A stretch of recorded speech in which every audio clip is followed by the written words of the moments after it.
Tuhan kita, dan silakan duduk Bapak Ibu Saudara. Shalom. Baik yang ada di gereja, shalom. Baik yang ada di rumah juga, shalom. Puji Tuhan, senang sekali bisa kembali di tempat ini. Dan ini pertama kali saya melayani di tempat ini yang ada jemaatnya Bapak Ibu Saudara ya. Dan kalau Bapak Ibu belum kenal saya, izinkan saya mengenalkan. Nama saya Pastor Andrew, Pastor Dr. Andrew. Saya adiknya Michael Gunawan, Pastor Michael. Dan saya anak kedua dari Bapak Pendeta Samuel Gunawan. Dan Bapak Ibu Saudara, saya juga melayani biasanya nggak, kalau offline bukan di sini tetapi offline di GSCS yang di Grand City Bapak Ibu Saudara ya, di Grand City di Surabaya Timur. Dan namun online saya juga melayani setiap hari. Saya mengadakan doa fajar, doa pagi jam 4:30 pagi setiap hari Bapak Ibu di channel Pastor in Health. Bapak Ibu nanti setelah ini boleh klik doa fajar yang muncul paling banyak saya Bapak Ibu Saudara ya, karena seminggu 4 kali dan saya sudah beberapa bulan melakukan itu. Bapak Ibu coba klik doa fajar, yang muncul yang pertama pasti saya. Puji Tuhan Bapak Ibu Saudara. Dan Bapak Ibu Saudara, izinkan saya sharing sedikit sebelum saya mulai dengan firman Tuhan. Apa yang saya dapatkan sekitar seminggu dan 2 minggu yang lalu Bapak Ibu Saudara. Saya diberi mimpi sama Tuhan. Dan Bapak Ibu Saudara, saya tahu ini dari Tuhan. Dari mana? Karena kalau dari Tuhan, mimpinya felt so real. Mimpinya itu sangat-sangat real, sangat-sangat nyata. Dan saya tahu itu nyata sekali. Dan kalau mimpi daripada Tuhan itu sangat susah untuk dilupakan. Gak seperti mimpi-mimpi yang lain. Tetapi kalau daripada Tuhan, apalagi kalau mimpi, kalau penglihatan daripada Tuhan, itu sesuatu yang sangat susah untuk dilupakan. Saya ingin siarkan, saya dapat 2 mimpi sekitar 2 minggu yang lalu. Dan saya tidak mengada-ngada, dan saya semoga bisa menyampaikan apa yang saya dapatkan dengan baik Bapak Ibu Saudara. Sekitar 2 minggu yang lalu saya setelah doa fajar biasanya saya istirahat sebentar. Saya tidur Bapak Ibu. Dan di mimpi itu saya melihat saya lagi di jalan. Dan tiba-tiba saya ketemu sama teman-teman saya kuliah, para dokter-dokter yang sudah sekarang jadi dokter. Mereka lagi lari-lari. Mereka lari kiri kanan. Saya mikir, ngapain ini arek-arek kok lari-lari? Saya manggil mereka karena mereka teman-teman saya. Ngapain ini teman-teman saya kok lari? Dan saat saya melihat, saya baru memperhatikan di pinggir-pinggir jalan ada banyak sekali orang, tubuh-tubuh yang bergelimpangan di pinggir kiri kanan jalan. Dan dalam mimpi saya tahu, karena itu mimpi ya dari Tuhan, saya tahu bahwa banyak orang sedang terluka dan banyak orang mati. Dan saya tahu dalam mimpi saya barusan ada sesuatu yang besar terjadi, entah itu kerusuhan, entah itu bencana alam. Pokoknya dalam mimpi saya tahu bahwa something bad happened. Sesuatu yang gak baik itu barusan terjadi. Lalu saya ngomong sama Tuhan, Tuhan, aku kepingin lakukan sesuatu untuk ini. Aku ini juga dokter Tuhan. Aku ini dokter, aku ingin berjuang, aku ingin bertanding di sana Tuhan. Aku ingin menyelamatkan orang Tuhan. Lalu Tuhan cuma ngomong sama saya, kamu bisa melakukan sesuatu. Bukan seperti teman-temanmu, tetapi kamu bisa berdoa. Bapak Ibu Saudara, mungkin saya BTW ini mimpinya bukan setelah Omnibus Law demo ya, bukan ya. Saya ini dapatnya 2 minggu yang lalu. Bapak Ibu bisa ngecek video saya 2 minggu yang lalu. Saya sudah ngomong ini sama jemaat Tuhan. Jadi saya tidak mengada-ngada Bapak Ibu Saudara ya. Dan saya tidak berusaha untuk menakut-nakuti Bapak Ibu Saudara. Bapak Ibu, mungkin kita tidak bisa ngapa-ngapain melihat situasi yang ada di akhir zaman ini. Sooner or later, cepat atau lambat, pasti akan datang tiba waktunya Antikris akan menyiksa gereja Tuhan. Pasti datang. Sooner or later, cepat atau lambat. Bapak Ibu, tentang segala sesuatu itu mungkin kita tidak bisa melakukan begitu banyak hal. Tapi satu hal yang kita bisa lakukan, kita bisa berdoa. Yang setuju katakan yes. Ngomong sama-sama, aku bisa berdoa. Kita sama-sama. Nah, setelah itu beberapa hari kemudian sebelum doa puasa, BTW setiap Sabtu jam 10:30 saya mengadakan doa puasa di channel Pastor in Health juga. Sebelum doa puasa, malamnya saya tidur, saya dapat mimpi lagi. Saat itu saya lagi di stadion bola. Saya juga nggak tahu kenapa kok di dalam stadion bola, juga saya nggak tahu. Dan saya melihat ada antrian panjang Bapak Ibu Saudara, dan saya nggak bisa melihat ujungnya. Dan dalam mimpi saya tahu, ya namanya mimpi saya Bapak Ibu ya, saya tahu di ujung sana orang-orang sedang ngantri untuk apa? Antri untuk dibunuh. Dan saya melihat dengan jelas, saya ingat sekali ada beberapa keluarga yang saya kenal. Saya nggak mau ngomong karena saya takut untuk menakut-nakuti. Ada beberapa keluarga yang saya kenal, yang saya melihat teman-teman gereja di situ, dan saya melihat mereka sedang nangis. Beberapa anggota gereja mereka sedang nangis di situ. Akhirnya saya juga ikut nangis melihat semuanya itu. Saya nggak tahu saya mau lakukan apa. Saya cuma nangis dan nangis sampai saya terbangun. Dan terbangun sudah jamnya doa puasa. Bapak Ibu Saudara, saya tidak berusaha untuk menakut-nakuti siapapun. Saya tidak berusaha untuk saya membuat-buat semuanya ini. Tetapi sooner or later, cepat atau lambat, saya nggak berkata semoga itu terjadi, enggak. Saya justru doa semoga itu tidak terjadi. Tetapi cepat atau lambat, Antichrist is coming. Akhir zaman itu akan datang. Sebab itu saya izinkan saya berkata kepada siapapun Bapak Ibu yang ada di tempat ini. Siapapun Bapak Ibu yang lagi nonton live streaming ini. Izinkan saya berkata bahwa ini waktunya kita menjadi orang-orang yang serius dengan Tuhan. Tepuk dadamu, katakan, aku mau mulai serius dengan Tuhan. Yuk, sama-sama. Bukan saatnya lagi kita cuma sekedar duduk di gereja, memenuhi bangku aja, atau sekedar live streaming, screenshot lalu di-upload. There's nothing wrong with that. Silakan. Bagi yang ingin screenshot, di-screenshot lah. Nggak ada salahnya tentang hal itu. Tapi lebih daripada itu semua, lebih daripada kita sekedar datang ke gereja, lebih daripada kita sekedar datang ke gereja untuk melayani program gereja, ayo kita pastikan di akhir zaman ini kita menjadi orang-orang Kristen yang berkualitas. Yang setuju katakan yes. Bapak Ibu Saudara, izinkan saya hari ini berbicara tentang yang namanya panggilan. Apa? Panggilan. Saya tidak berbicara tentang menjadi hamba Tuhan, menjadi penginjil, menjadi misionaris. Enggak. Saya tahu tidak semua dipanggil untuk melayani di gereja. Saya tahu tidak semua terpanggil untuk melayani menjadi hamba Tuhan seperti Pastor Michael, seperti Pak Sam, seperti saya. Tidak semuanya dipanggil untuk semuanya itu.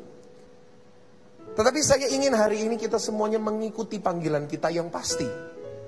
Kita sebagai anak-anak Tuhan. Boleh gak buka sama-sama saya di Matius 5 ayat yang ke-13 sampai 14. Bagi Bapak Ibu yang ada di rumah, yang punya Alkitab, ayo buka bersama-sama sekarang saya di Matius 5 ayat 13 sampai 14. Yuk baca sama-sama ya. Dikatakan apa?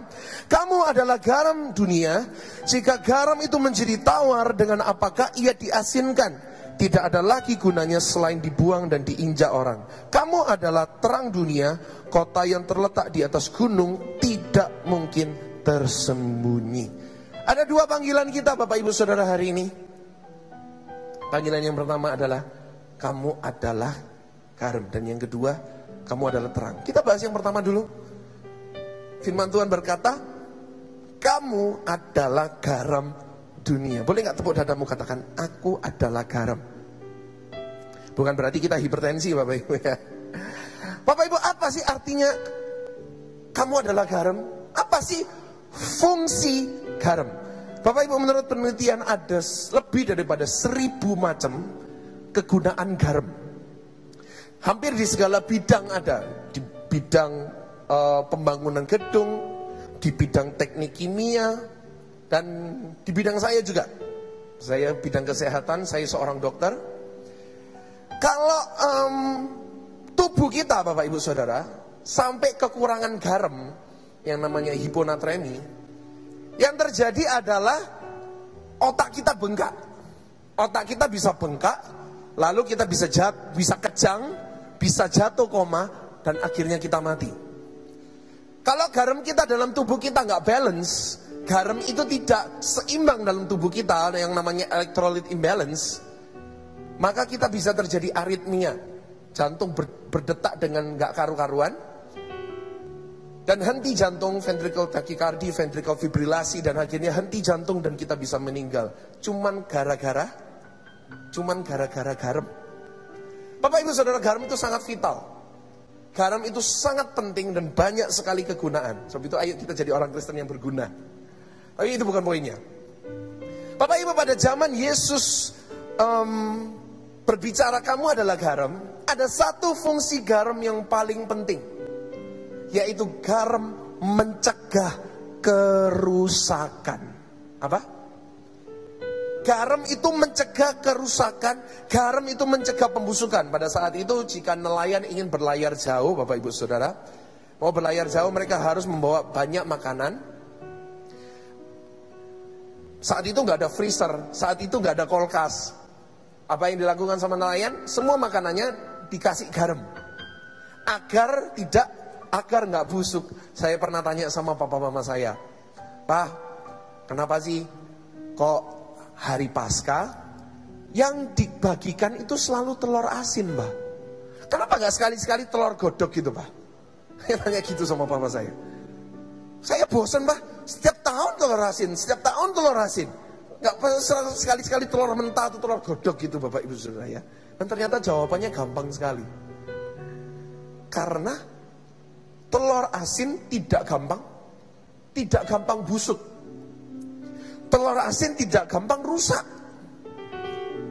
Telur asin mau disimpan beberapa minggu masih oke. Tapi kalau telur godok disimpan beberapa minggu in the room temperature, di dalam suhu ruangan, apa yang terjadi? Pas dibagikan ke jemaat, bukan jadi telur godok, jadinya telur busuk. Ini ternyata kita setiap tahun dapat telur asin itu jawabannya. Kalau Bapak Ibu pernah tanya seperti saya.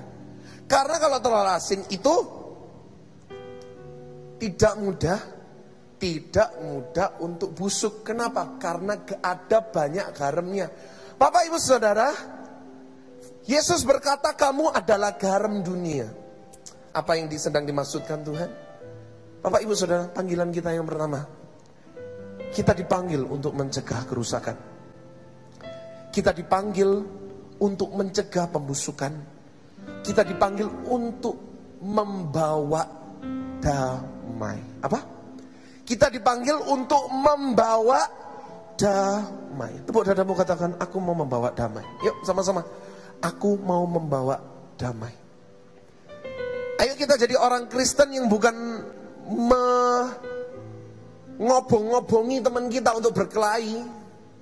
Kita jangan menjadi orang Kristen yang ngobong-ngobongi saudara kita untuk berkelahi dengan orang tua, istri kita untuk berkelahi dengan orang tuanya, suami kita untuk berkelahi dengan orang tuanya. Tapi kita menjadi orang-orang Kristen yang tahu untuk membawa. Kita buka sama-sama hari ini Matius 5 ayat yang 9. Matius 5 ayat 9. Di situ ada satu firman, satu yang Yesus ucapkan yang ajaib. Firman Tuhan berkata apa? Berbahagialah orang yang membawa damai. Dikatakan apa? Karena mereka akan disebut. Sekali lagi kita baca. Berbahagialah orang yang membawa apa? Damai. Karena mereka akan disebut anak-anak Allah. Bapak Ibu Saudara, firman Tuhan berkata, yang disebut anak-anak Allah adalah mereka yang apa? Membawa. Jadi yang disebut anak-anak Allah adalah mereka yang membawa damai. Dan berarti dari ayat ini, kita lihat lagi ayatnya. Dari ayat ini kita bisa simpulkan satu hal.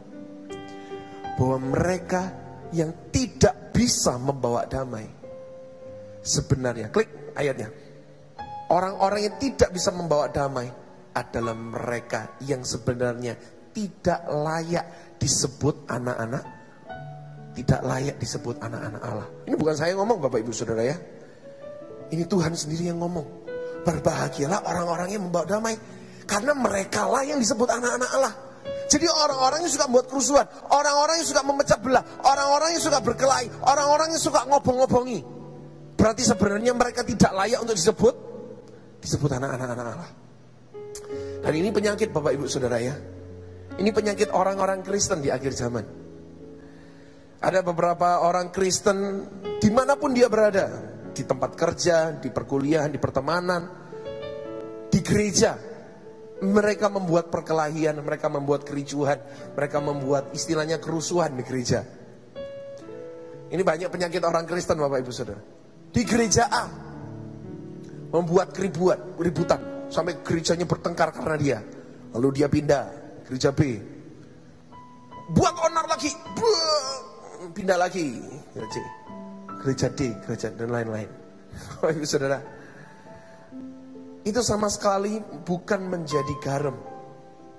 Kita di tempat ini, kita dipanggil untuk menjadi apa?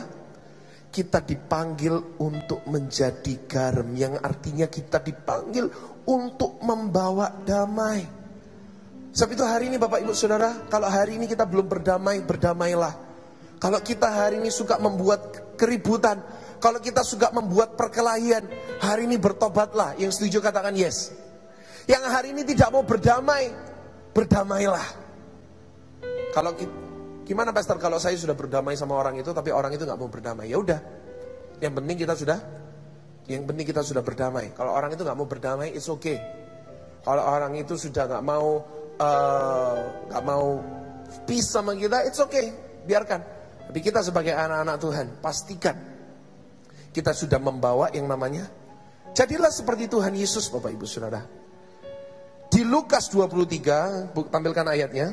Di Lukas 23 dikatakan, Herodes dan Pilatus itu sebelumnya bermusuhan.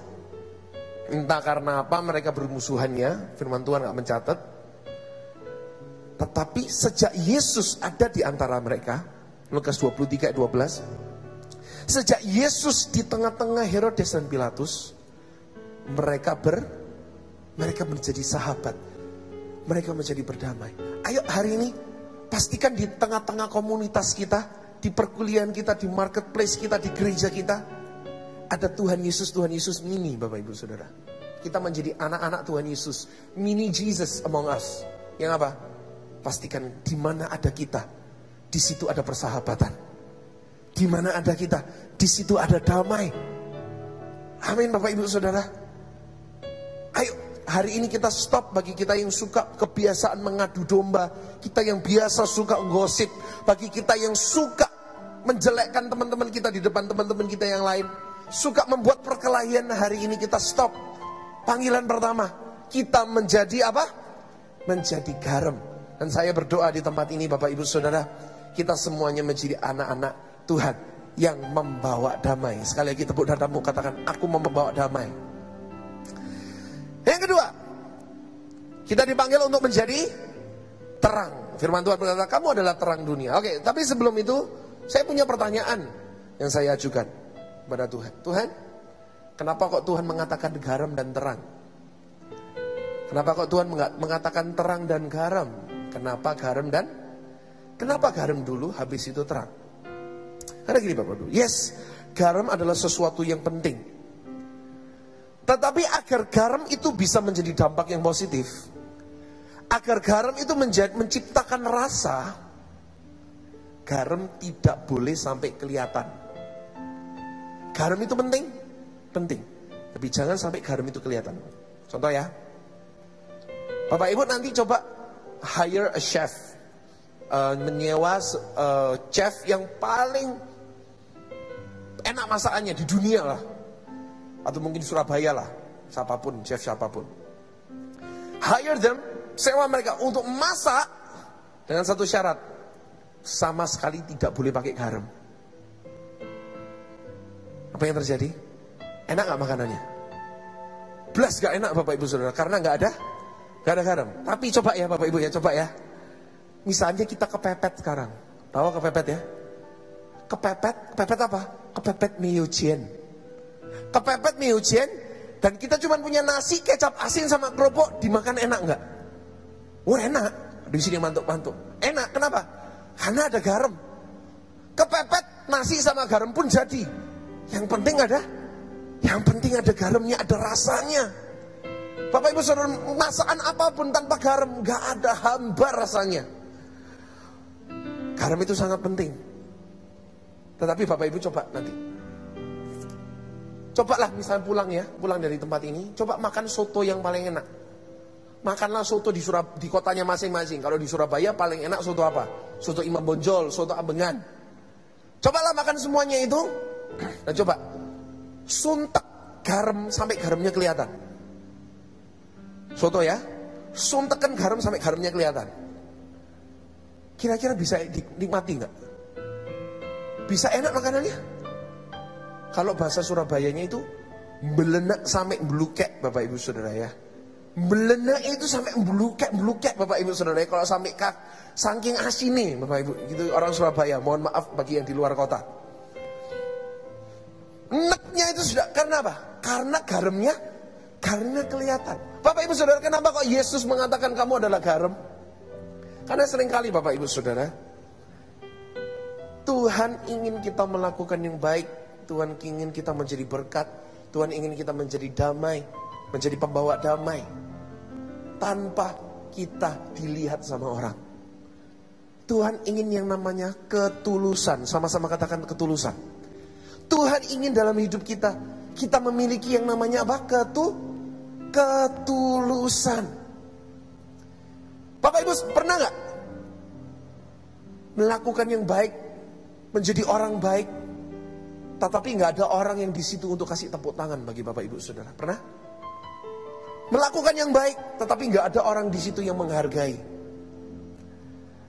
Bapak Ibu sudah melakukan yang baik, tetapi gak ada orang yang angcungkan jempol. Tetapi seringkali kita berbuat baik, kita malah difitnah sama orang. Pernah ya? Pengalaman semuanya ya? Bagi Bapak Ibu yang demikian, bagi Bapak Ibu yang sudah melakukan yang baik tanpa ada yang tepuk tangan, Bapak Ibu Saudara, saya katakan, gak usah kecil hati. Gak usah apa? Gak usah kecil hati. Kenapa? That means you're on the right track. Itu berarti saudara di dalam track yang benar. Kenapa? Sebelum kita nanti di-upgrade menjadi terang, kita di-upgrade untuk menjadi sesuatu yang kelihatan. Kita terlebih dahulu menjadi garam. Sesuatu yang tidak terlihat. Bagi Bapak Ibu yang mengalami seperti itu, jangan kecil hati ya. Jangan tawar hati ya. Karena kalau kita tetap melakukan yang baik, kita membawa damai. Pernah gak Bapak Ibu ngomong, aku sudah baik kok, gak ada orang yang memperhatikan aku ya. Jangan kecil hati. You're on the right track. Suatu saat firman Tuhan berkata, kamu adalah garam. Baru Tuhan akan upgrade kita. Kamu adalah apa? Kamu adalah terang dunia. Kita masuk sekarang yang kedua. Tepuk dadamu katakan, aku adalah terang dunia. Bapak Ibu Saudara ingat, terang itu sesuatu yang kelihatan. Kenapa kok saya bisa melihat wajahnya Bapak Ibu Saudara? Kenapa kok saya bisa sore hari ini melihat wajah-wajah yang luar biasa, wajah-wajah yang diberkati Tuhan, wajah-wajah yang ganteng, wajah-wajah yang ibu-ibu yang cantik ini? Kenapa kok saya bisa melihat? Karena ada terang. Suatu saat kita akan di-upgrade. Oke, kita akan berbicara tentang terang. Apa sih artinya terang itu? Bapak Ibu menjadi terang dunia, kita sudah banyak mendengar firman tentang ini. Banyak orang bilang, kamu harus menjadi terang di antara kegelapan. Yes, saya setuju. Dan there is nothing wrong with that. Gak ada yang salahnya tentang itu. Tetapi menjadi terang dunia itu berbicara jauh lebih daripada sekedar menjadi terang di antara kegelapan. Apa artinya menjadi terang dunia? Bapak Ibu Saudara, berbicara tentang terang di zamannya Tuhan Yesus, selain matahari, saat malam hari butuh terang gak seperti sekarang ya. Kalau sekarang butuh terang, tinggal cetek lampu, klik, sudah muncul terang. Klik, lampu semuanya ini nyala. Pada zaman itu, kalau malam hari sudah gak ada matahari, diperlukan terang. Apa yang dinyalakan? Yang dinyalakan adalah api. Terang adalah apa? Api. Apa itu api? Bapak Ibu Saudara, api adalah di mana semua kenajisan, di mana semua kotoran, di sana semua sampah dibuang. Bapak Ibu Saudara, kalau kita ingin menjadi terang dunia, ayo pastikan semua kotoran yang ada dalam hidup kita, semua kenajisan dalam hidup kita, semua dosa di dalam hidup kita kita buang di dalam api. Kita bakar semua kenajisan, kita bakar semua dosa, kita bakar segala sesuatu, semua kebiasaan buruk. Kita buang semua yang di dalam hati kita yang tidak berkenan di hadapan Tuhan. Dan kita bakar itu semua di dalam, kita bakar semuanya di dalam api. Bapak Ibu Saudara, Bapak Ibu harus tahu bahwa Tuhan kita adalah Tuhan yang menjawab dengan api. Tuhan kita adalah Tuhan yang menguji dengan api. Saya kasih contoh. Ingat ceritanya Musa? Tuhan ketemu Musa di mana? Di tengah-tengah api, di semak belukar namanya. Musa ketemu Tuhan di api. Elia, saat Elia dia mempersembahkan korban, Tuhan menjawab dengan apa? Tuhan menurunkan api. Sebagai tanda dia menerima persembahan Elia. Bapak Ibu Saudara, Tuhan kita adalah Tuhan yang menguji dengan api. Kita buka sama-sama dulu yuk 1 Korintus 3 ayat yang 12 sampai 13. 1 Korintus 3 ayat 12. Kita baca sama-sama. Entahkah orang membangun di atas dasar ini dengan emas, perak, batu permata, kayu, rumput kering atau jerami? Sekali kelak pekerjaan masing-masing orang akan nampak, karena hari Tuhan akan menyatakannya. Perhatikan ya. Sebab ia akan nampak dengan api, hari Tuhan akan nampak dengan api, dan bagaimana pekerjaan masing-masing orang akan diuji oleh Bapak Ibu Saudara. Cepat atau lambat, sooner or later, suatu saat kualitas kita sebagai anak-anak Tuhan akan diuji oleh api. Cepat atau lambat, tapi pasti. Tapi saya berdoa jangan sampai kualitas kita nampaknya pada saat hari pengangkatan ya. Kalau hari pengangkatan nampak kualitas kita, I'm sorry, itu sudah lain cerita. Kita berdoa sebelum pengangkatan sudah nyata kualitas kita, supaya kita bisa cepat-cepat bertobat. Yang setuju katakan yes. Sooner or later, suatu saat setiap anak-anak Tuhan akan diuji sama api. Gak peduli dia hamba Tuhan, gak peduli dia jemaat biasa, gak peduli dia siapapun, setiap orang akan diuji oleh api. Tapi saya mau tanya dulu, Tuhan kita sudah baca ya, Tuhan adalah Tuhan yang menjawab dengan api, Tuhan kita adalah Tuhan yang menguji dengan api. Saya mau tanya, siapa yang setuju bahwa api adalah sesuatu yang bahaya? Angkat tangan. Yang setuju bahwa api adalah sesuatu yang bahaya? Oke. Siapa yang tidak setuju bahwa api itu bahaya? Yang tidak setuju, api itu nggak bahaya kok. Siapa yang setuju? Siapa yang bingung? Angkat tangan. Ada yang bingung. Bapak Ibu Saudara, apa? Saya kasih jawabannya ya. Api itu bahaya atau enggak? Jawabannya tergantung. Apa? Tergantung. Kalau api itu dibuat main sama anak kita, bahaya atau enggak? Oh bahaya. Dia bisa luka bakar, dia bisa mati akibat api itu. Kalau saya pakai api untuk membakar mimbar ini Bapak Ibu Saudara ya, jelas bahaya. Satu di ini semua habis semua. Dan bisa jadi satu mall ini hancur karena saya main dengan api. Jelas kalau itu sangat bahaya. Tetapi kalau api kita gunakan untuk masak, bahaya atau berguna? Oh sangat-sangat berguna. Apalagi masak babi kecap. Bapak Ibu Saudara ya, apalagi mama saya kalau masak, Ibu Gembala, Ibu Lani Gunawan, kalau masak babi kecap, Bapak Ibu, orang NTT bilang itu seng ada yang lawan, Bapak Ibu Saudara ya. Itu gak ada yang lawan.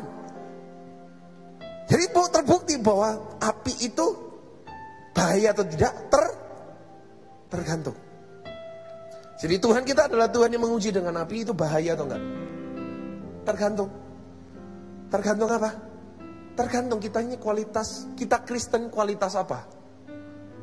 Kalau kita orang Kristen kualitas rumput, kualitas jerami, yang di mana-mana ada, yang di mana-mana tumbuh, jelas kalau Tuhan menguji kita dengan api, kita akan hangus di tempat. Jelas, pasti. Tapi kalau kita menjadi orang Kristen emas, dikasih api, semakin sip. Kita orang Kristen emas, kita dikasih api, kita diobok, kita akan muncul, lebih murni lagi. Bapak Ibu, apa itu Kristen jerami? Apa itu Kristen rumput? Itu orang Kristen umum. Apa itu orang Kristen emas? Orang Kristen emas adalah orang Kristen yang langka. Bapak Ibu Saudara, di depan rumah Anda ada ya tumbuh rumput ya? Ada ya? Ada di sini di depan rumah, ada emasnya di tanahnya, ada? Kalau ada yang ada, saya orang pertama yang habisin ke rumah Anda. Tak nonggo sebentar Bapak Ibu Saudara ya, sekalian ngambil emasnya. Bapak Ibu Saudara, emas adalah sesuatu yang langka. Ayo menjadi orang Kristen yang langka. Yang setuju katakan yes. Jadi orang Kristen yang jarang. Bapak Ibu, sudah terlalu banyak orang Kristen yang hanya mengatakan, ya aku jadi orang Kristen biasa-biasa saja, atau yang namanya Kristen KTP. Banyak Bapak Ibu Saudara. Tapi orang-orang Kristen yang benar-benar menghidupi firman Tuhan, bagi orang-orang Kristen yang menghidupi apa yang Tuhan katakan, hari-hari ini sudah sangat jarang. Ayo Bapak Ibu Saudara, berapapun yang kita yang hadir pada sore hari ini, saya ngajak semua untuk kita sama-sama mau menjadi orang Kristen emas. Amin. Orang Kristen yang langka, orang Kristen yang menghidupi firman Tuhan. Di dalam Alkitab, emas itu berbicara tentang kesucian. Emas itu berbicara soal kemurnian. Kalau kita menjadi orang Kristen yang hidup benar, hidup kudus, hidup murni di hadapan Tuhan, yang mau katakan yes. Karena satu saat nanti, cepat atau lambat, kita semua di tempat ini akan diuji dengan api. Dan saya berdoa, kita semuanya termasuk saya, kualitas kita akan semakin nampak di hari Tuhan menguji dengan api. Dan menjadi orang Kristen yang emas, saat kita dibakar dengan api, kita bukan leleh, kita bukan terbasmi, kita bukan hangus, tapi kita semakin murni di hadapan Tuhan. Yang setuju katakan yes. Kemarin saat saya berbicara seperti ini Bapak Ibu Saudara, ada beberapa orang yang feedback. Ada beberapa orang yang ngomong sama saya, Pastor, yang penting kan aku sudah baik. Yang penting kan aku baik. Aku gak perlu firman Tuhan, aku gak perlu ke gereja. Yang penting aku sudah baik. Bapak Ibu pernah gak merasakan seperti itu? Aku gak perlu firman Tuhan, yang penting aku baik. Aku gak perlu ke gereja. Pernah dengar orang-orang yang seperti itu? Pernah ya? Saya tanya sama dia, menurut kamu baik, tapi menurut Tuhan belum tentu baik. Apa yang baik, apa yang benar menurut kita, belum tentu benar di hadapan Tuhan. Saya kasih contoh. Menurut saya, sepatu saya yang saya pakai ini cukup bagus. Standar saya bagus itu apa? Standar saya bagus, yang penting tidak robek, tidak bolong, saya jalan kemana-mana ada paku aman. Itu buat saya, itu bagus standar saya. Tetapi sepatu saya yang 700.000 ini Bapak Ibu Saudara, buat Bill Gates dikasihkan ke panti asuhan Bapak Ibu Saudara. Sama Bill Gates, gak bakal dia pakai sepatu seperti ini. Kenapa? Yang bagus menurut saya belum tentu bagus menurut orang lain. Saya kasih contoh lagi. Saya punya, terima kasih sudah menampakkan sepatu saya ya, bagus banget di depan kamera ya, puji Tuhan ya. Padahal itu cuma 700.000 Bapak Ibu Saudara ya. Bapak Ibu Saudara, menurut saya jas saya ini sudah lumayan bagus. Meskipun ini belinya di bawah Bapak Ibu Saudara, itu cuma 700.000, saya nggak pernah beli kalau nggak sale. Ini Zara Bapak Ibu Saudara ya. Ini Zara sale, dan saya selalu beli yang Zara ya kalau sale. Dan ini menurut saya, ini bajunya sudah bagus banget Bapak Ibu Saudara ya. Tetapi buat Bill Gates, ini dibuat baju tidur Bapak Ibu Saudara ya. Menurut saya ini sudah bagus, tetapi buat Pak Hari, maksudnya Pak Hari Tanu Bapak Ibu Saudara ya, orang yang kaya itu loh Bapak Ibu, bukan Pak Hari biasa, Hari Tanu. Bagi Pak Hari Tanu, ini dibuat kain pel sama dia. Yang bagus menurut saya belum tentu bagus buat Pak Hari Tanu. Yang baik menurut saya belum bagus di depannya presiden. Bapak Ibu Saudara, hari ini kita sering berkata yang penting aku baik, yang penting aku benar. Menurut standar siapa? Bagi Bapak Ibu nanti bisa membalas ya orang-orang yang ngomong yang penting aku baik. Aku nggak perlu firman Tuhan, aku nggak perlu datang ke gereja, aku nggak perlu ikut live streaming, aku nggak perlu mendengarkan khotbah. Yang penting aku baik. Jangan-jangan aku lebih baik daripada pendetanya. Baik menurut siapa? Menurut kamu? Ngomong gitu sama mereka Bapak Ibu ya. Saya kasih satu ayat yang ajaib Bapak Ibu Saudara. Yesaya 64 ayat 6. Saya ini ayat buat orang-orang yang merasa, yang penting aku sudah baik kok. Yang penting aku sudah benar kok. Kita baca sama-sama. Demikianlah kami sekalian seperti seorang najis dan segala apa? Segala kesalehan kami, semua kebaikan kami, semua kebenaran kami apa? Seperti kain yang kotor. Bapak Ibu Saudara, apa yang kita anggap baik, apa yang kita diri sendiri anggap benar, apa yang kita anggap itu saleh, ternyata di hadapan Tuhan itu hanya apa? Kain kotor. Dan ini terjemahannya terlalu sopan Bapak Ibu Saudara. Bapak Ibu Saudara mau tahu terjemahan hurufiahnya? Terjemahan hurufiahnya, semua kesalehan kami, semua apa yang baik menurut kami, semua kebenarannya menurut kami, semuanya seperti pembalut wanita yang sudah bekas terpakai. Atau bahasa sehari-harinya, seperti softex bekas. Mohon maaf, tapi itulah terjemahan aslinya. Hari ini kita menggunakan kebaikan, standarnya siapa? Saya berdoa tidak ada kita yang menggunakan aku baik menurut standar kita sendiri. Ingat sepatu saya? Ingat jas saya? Itu belum tentu bagus menurut orang lain. Tapi ayo hari ini kita hidup kualitas kita sebagai anak-anak Tuhan. Bukan berdasarkan kualitas kita sendiri. Oh, yang buat aku bagus. Aku sudah Kristen baik. Tapi kita pakai ini Bapak Ibu Saudara. Ini apa? Halo Bapak Ibu, ini apa? Apa ini? Ini adalah buku yang sudah lama tersimpan di dalam lemari Anda. Yang setuju katakan yes. Ini adalah buku yang sudah lama tersimpan in your cardboard. Saya berdoa Bapak Ibu Saudara, kita kembali kepada standar firman Tuhan. Yang setuju katakan yes. Kita pakai firman Tuhan sebagai hidup kita. Supaya apa? Supaya nanti kelak kita diuji dengan api, kita keluar semakin murni. Amin Bapak Ibu Saudara. Hari ini berbicara tentang terang yang pertama. Terang dunia artinya semua sampah, semua kenajisan, semua yang tidak berkenan kita buang ke dalam api. Biarkan kita menjadi orang Kristen emas, orang Kristen yang hidup di dalam kebenaran. Lalu yang kedua, yang terakhir, menjadi terang dunia artinya ini. Bapak Ibu Saudara, pada zaman dahulu kalau mau terang, dinyalakan api, dinyalakan di mana? Dinyalakan di lilin, dinyalakan di dalam pelita. Saya dulu kecilnya, saya masih mengalami seringnya lampu mati di rumahnya mak saya.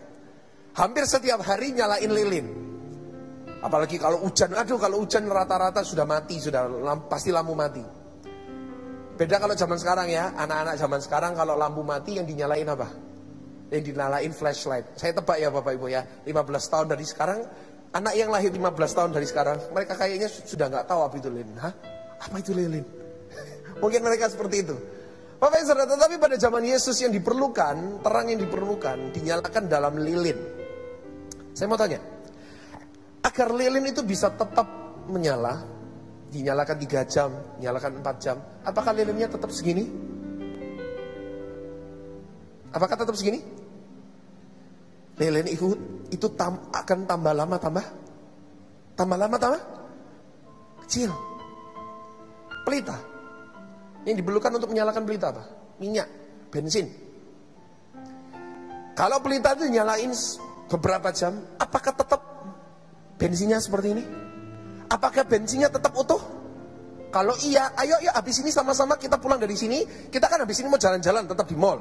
Nyalain dulu mobilnya, starter dulu, lalu pergilah ke mall jalan-jalan. 5 jam kemudian kembalilah ke mobil karena bensinnya nggak pengaruh. Tapi ternyata bensinnya berkurang, minyaknya berkurang. Bapak Ibu Saudara, agar api itu tetap mau nyala, lilin harus semakin lama semakin kecil. Agar pelitanya tetap nyala, bensin harus semakin lama semakin habis. Mau tetap menjadi terang Tuhan? Mau ya? Kita sama-sama ingin jadi terang dunia ya? Mau ya? biarkan kita yang semakin kecil, kita yang semakin habis. Yohanes 3:30 mengatakan apa? Biarkan dia yang semakin besar, aku yang semakin. Bapak Ibu Saudara, jangan kita menjadi orang Kristen bertahun-tahun, kita menjadi orang Kristen puluhan tahun, kita tetap aja segini. Kita tetap aja segini, gak pernah berubah dulu sekarang selamanya seperti Tuhan Yesus. Tetap segini. Ayo mulai hari ini kita katakan, Tuhan, aku yang kecil ya. Aku yang semakin lama semakin. Kita Bapak Ibu, ini proses. Kita setiap tahun, sebentar lagi kita mau Natal. Setiap tahun kita nyalain candlelight. Candlelight buat saya berbicara jauh daripada sekedar menjadi terang di antara kegelapan, berbicara jauh daripada sekedar ritual kekristenan. Buat saya, candlelight berbicara tentang biarkan hidupku semakin lama semakin apa? Kecil. Seperti lilin Bapak Ibu Saudara. Biarkan hidup kita yang ada di tempat ini, kita semuanya semakin lama semakin, ego kita semakin kecil, kehendak kita semakin kecil, dan kehendak Tuhan semakin besar. Apa yang kita inginkan semakin kecil, apa yang Tuhan inginkan semakin besar. Yang setuju katakan yes. Kita buka sama-sama Yohanes 3:30. Dikatakan apa di situ? Ia harus semakin besar, tetapi aku harus semakin. Bapak Ibu Saudara, hanya ada satu cara supaya Tuhan bisa semakin besar dalam hidup kita, yaitu apa? Di saat kita semakin kecil. Itu caranya biar Tuhan semakin besar, yaitu apa? Kita semakin lama semakin. Ini ceritanya gini, saat Yohanes mau ngomong ia harus semakin besar, aku yang semakin kecil, ceritanya begini. Sebelum Tuhan Yesus muncul dalam pelayanan, semua orang perginya ke Yohanes Pembaptis. Semua orang datang ke Yohanes Pembaptis, mendengarkan Yohanes Pembaptis berkhotbah, dan minta Yohanes Pembaptis untuk membaptis, ya namanya Yohanes Pembaptis ya, suruh membaptis. Semua orang pergi ke Yohanes Pembaptis. Tetapi sejak munculnya Tuhan Yesus, semua orang beralih. Beralih kepada Tuhan Yesus. Dan murid-muridnya Yohanes ngomong sama Yohanes, Guru, gak apa-apa tak? Kamu gak apa-apa tak Guru? Kalau semua orang gak ke kita lagi, kalau semua orang ke dia, maksudnya Tuhan Yesus, gak apa-apa tak? Dan jawabannya luar biasa. Yang penting bukan aku. Dalam bahasa sehari-harinya saya sederhanakan. Dia ngomongnya, sebelum ayat 30, dia ngomongnya, gak apa-apa. Yang penting itu bukan aku. Aku kecil gak apa-apa. Tetapi yang penting mempelainya. Yang penting Tuhan Yesusnya. Dan dia berkata, aku yang semakin lama semakin kecil, dia yang harus semakin besar. Ini sesuatu yang gak gampang Bapak Ibu Saudara, yang terucap dari mulut Yohanes Pembaptis. Gak gampang loh Bapak Ibu bisa seperti itu. Tapi ayo kita belajar, kita meneladani Yohanes Pembaptis. Kita setiap hari ngomong, Tuhan yang besar, aku yang. Bapak Ibu Saudara, jujur dengan saya, di gereja dan di rumah, jujur dengan dirimu sendiri, jujur dengan diri sendiri ya Bapak Ibu Saudara ya. Betapa sering kita yang besar, Tuhan yang kecil. Betapa sering Tuhan yang kita kasih kecil, bagian kecil dalam hidup kita, tetapi diri kita semakin besar, diri kita semakin besar. Ayo kita sudah menjadi orang Kristen bertahun-tahun. Seperti lilin, agar terangmu mau tetap nyala. Biarkan kita yang semakin kecil, Tuhan yang semakin bertambah. Saya tadi ngobrol-ngobrol sama keyboardis kita Mas Paulus. Kayaknya Mas Paulus ini juga calon pendeta kayaknya ya. Dia ngomong, bener itu Ndru. Itu menjadi rema. Kalah atau menang gak apa-apa. Win or lose, it doesn't matter. Yang penting dia. Mas itu dalam sekali loh Mas Paulus ya. Ini bener-bener itu dalam loh Mas Paulus. Win or lose gak apa-apa. Tetapi yang penting apa? Tapi yang penting dianya. Aku yang semakin kecil gak apa-apa. biarkan Yesus yang semakin. Wah, Bapak Ibu Saudara, ayo menjadi terang artinya. Biarkan kita yang semakin kecil. Ayo Bapak Ibu Saudara, adakah hari ini Bapak Ibu Saudara yang selama ini, saya undang pemain musik, saya undang singers untuk kembali ke depan.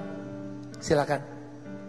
Adakah di antara di sini Bapak Ibu Saudara yang berkata, yes, selama ini aku kepinginnya aku yang semakin besar.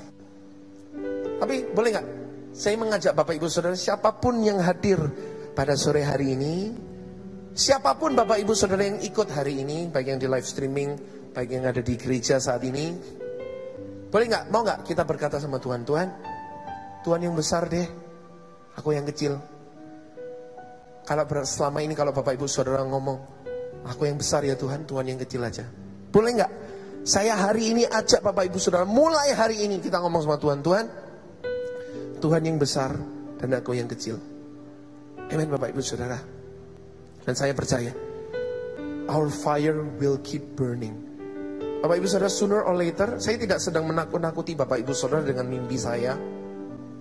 Tetapi saya tahu cepat atau lambat hal-hal seperti itu akan terjadi. Cepat atau lambat kita semuanya akan diuji oleh api. Saya berdoa depan ini Bapak Ibu Saudara, kita menjadi orang Kristen emas. Siapa di sini mau mengatakan Tuhan? Angkat tanganmu. Tuhan, aku yang semakin kecil, Tuhan yang besar. Ayo angkat tanganmu. Ku telah mati